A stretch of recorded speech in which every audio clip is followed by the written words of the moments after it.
Hi, this is Irma McNeil coming to you tonight, and I want to talk to you briefly about why some people I know will not take the COVID vaccine, and why some people I know have taken the vaccine. So, first of all, let's get started. Um, some people I know are still very afraid to take the vaccine um, or are cautious to take the COVID vaccine. For what reasons? I've heard some of my friends say they wanted to wait because they felt like the vaccine was formulated too quickly. They felt like it was a rush job, and they were not comfortable in taking the vaccine at this time. They, however, will consider taking the vaccine later on. And, for a person to feel comfortable, if that's their decision, then yeah, you need to feel comfortable in taking and waiting to take the vaccine until you're ready um, um, because you know there's a fear factor there. Um, and I will speak on this a little further, little later on. Some say no, not at all. Some people say, I'm not going to take that vaccine at all. I don't believe in it. I don't trust it. And I'm not going to take that vaccine. I've heard some people say that they are not going to take the vaccine um, because they've been sick. Some people have actually been sick and they have asthma and they have other illnesses that are going on and they're under the doctor's care and they fear that if they take the vaccine now, it will actually add to their sickness.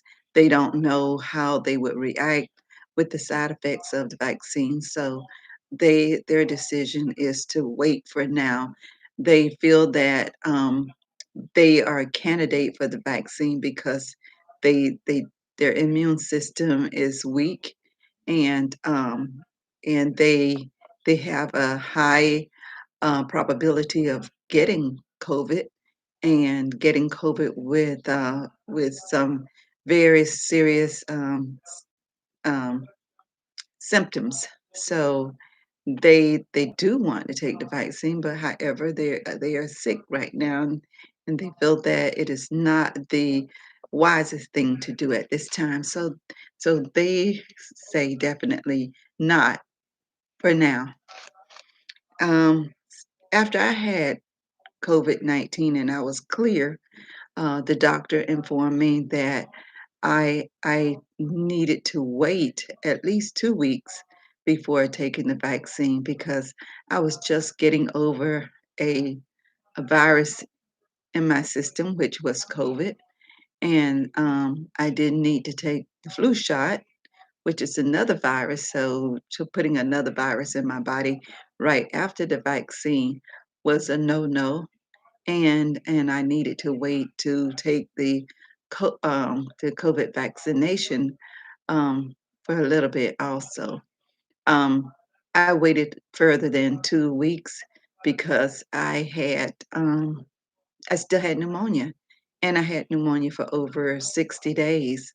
So I wasn't about to take the vaccine, and um, and my body was still healing from pneumonia. So I chose to wait. My husband had COVID also, and um, and was hospitalized. And he has taken his first and second shot. He had minimum symptoms, but he did have symptoms with the first and second shot, um, or side effects, which is normal. I'm hearing because anytime you put um, anything new into your system automatically is supposed to fight it out if it's foreign. And of course, the vaccine is foreign. So therefore, your system should show some kind of resistance. So the side effects are what they should be, you know, um, that shows that your body is doing what it needs to do. For some people, they feel very minimum side effects, and some people have more than minimum side effects. So, depending on your body. Um, so those are some things that some reasons that I've heard for people who not wanting to take the virus. Now, all of my siblings, there are 8 of us, and all of my siblings are older than I am, except for one. There's one younger. Um, all of my siblings have taken the COVID-19 vaccine for precautions because none of them have had COVID, thank God, and none of them, of course, no one wants to get COVID. Who wants to get COVID? So they are definitely um, wanting to do something to prevent themselves from getting COVID, and so that's what they have done, and I think that was a reasonable decision on their part to go ahead and get that vaccine. Um, Let me go further and say this. Um, Vaccines have played a major part in our history as far as preserving humanity.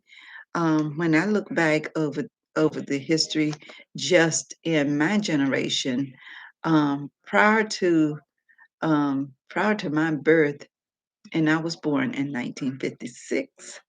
So prior to my birth was polio was a big problem in our country. There were lots of children who had polio, and uh, they were they were crippled. They were unable to walk, and polio spread rapidly throughout our country. Um, so they came up with a vaccine for polio, and that really did help in all of our communities. So you rarely hear about anyone getting polio these days. Measles, mumps, and rubella. Um, I had measles twice. I had the German measles, and I had I forget the other one. I had the German measles, and I had the regular measles. But my children, thank God, never did get measles. They didn't get the childhood diseases, thank goodness. One of my children did get chicken pox. I had chicken pox. My brother had the mumps. So when we were little, those childhood diseases were um, they were prevalent, but we were all inoculated against them. And for years and years and years, you didn't hear about anyone getting measles, mumps, and or rubella. Now, the other thing is whooping cough. Thanks to the vaccine, whooping cough was pretty much wiped out. And whooping cough is just coughing constantly, acute coughing, where it makes your chest hurt. It just affects other parts of your body. And for people who experience that whooping cough during those times, the early 40s, 50s, 60s. Um, it was it was really bad, but they developed a vaccine for whooping cough, and uh, most of our young people now have never even heard of whooping coughs. So, what I'm trying to say, and what I am saying, is that the vaccines that they've come up in the past have wiped out a lot of diseases that we and our children would have suffered from. And I sincerely believe that the COVID vaccine is a vaccine that is going to help our society.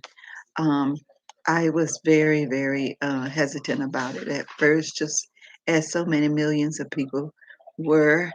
Um, I've had some illnesses, and I have not taken my COVID shots or vaccine as of yet, but I have seriously considered going on and taking it. I'm under the doctor's care right now for a couple of things that I need I feel that I need to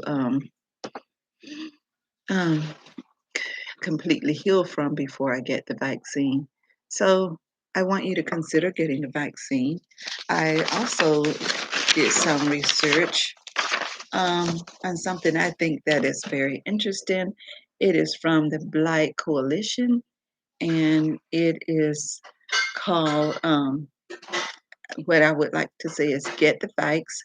Go to YouTube to look up conversations between us about us, and that is sponsored by Black Coalition. It's called Conversations Between Us About Us. And you can go on YouTube and you can find this, and you will get some very, very good information about COVID-19 um, vaccinations, and especially in the Black community. I think that it will help you. And if you're having some doubts or reservations regarding getting the COVID shot, I think this will help a lot. And I'm so happy that I found it because I was very I was very very impressed with the information that I found. So and also lastly, I would like to say this. Go on YouTube and look up what's happening in Brazil, and go and look up what's happening in Africa. There are so many people still today dying in Brazil because of COVID, and there are so many people in Africa who desire to take the vaccine, but they're so very, very limited. So do your do your research, um, get your education regarding it, and make a sound, wise decision um, about whether or not you would take that vaccine. Hopefully, you will, uh, and um, and I think in the long run, um, you would be glad that you did. We all need to benefit from getting something that is going to help get rid of the virus in our communities, in our country, and in the world, since it is a pandemic. Okay, well, thank you so much for your time and listening, and have a um, great night and a good night's rest. Thank you. This is Irma coming to you. Look for me again. I hope I've said something to help. And excuse my video moving around some. It's all, I'm getting it better. So I'll have better videos in the future. Love you. Take care. Good night.